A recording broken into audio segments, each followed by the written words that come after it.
The Brisbane Broncos could rue a shock loss to the Eels as their top two credentials come under question after a hammering from Parramatta.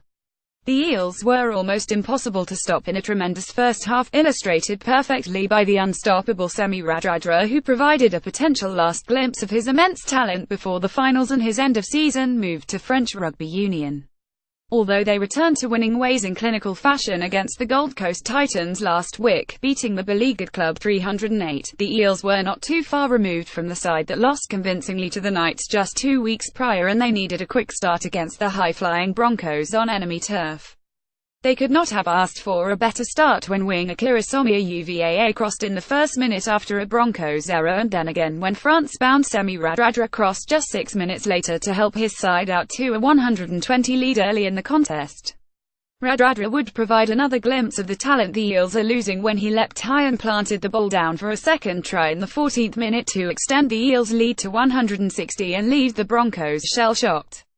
The enormous winger would not have to wait long before he grabbed his third after a desperate juggling act, and, in astonishing circumstances, it was 240 inside 20 minutes to the visitors.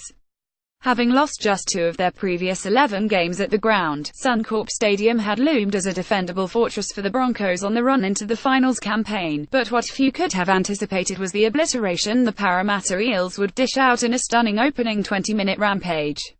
As the tries rained down on the Brisbane defence, the schoolboy errors and inexplicable choices began to mount for the home side, who looked far from the polished contender they have for much of the season. By the time David Mead crossed the stripe with 24 minutes on the clock, Wayne Bennett's men had a mountain to climb to get back into the contest. Former Queensland and Australian Kangaroos star Sam Thaiday, though, would release the pressure valve the very next set with a simple mistake, and only a penalty for obstruction would prevent the Eels from adding more points. It's now been 4 years since Corey Norman played for the Broncos, but he looked to be doing an interesting job of reacquainting himself with some ex-teammates, as this game had its fair share of pushes, shoves and minor flare-ups. Plenty of the early niggle came from the Broncos, who were belted from pillar to post and on the wrong end of a huge scoreline, but more than once Norman found himself coming out of a tackle, either in possession or not, and sharing a shove or some words with a Broncos player. With key spots inside the top 4 on the line, it was refreshing to see plenty of passion and energy in a prime-time Thursday night fixture. The Eels laid the platform for their win with a dominant, barnstorming first half in which they bashed the Broncos through the middle of the ruck, ran past them out wide and forced their heavily experienced opponents into uncharacteristic and inexplicable mistakes.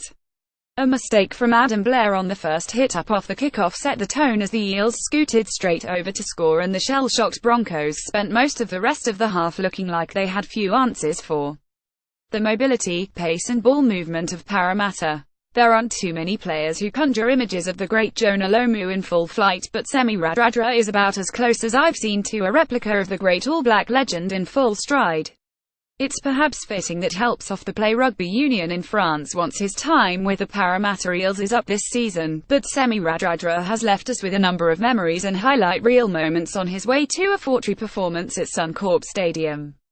Coming into the penultimate round of the season, the Broncos were sitting pretty in second place on the NRL ladder and had the opportunity to wedge a 12-point gap between them and the third-placed Eels, but their performance was more akin to a cellar dweller than a top 4 side.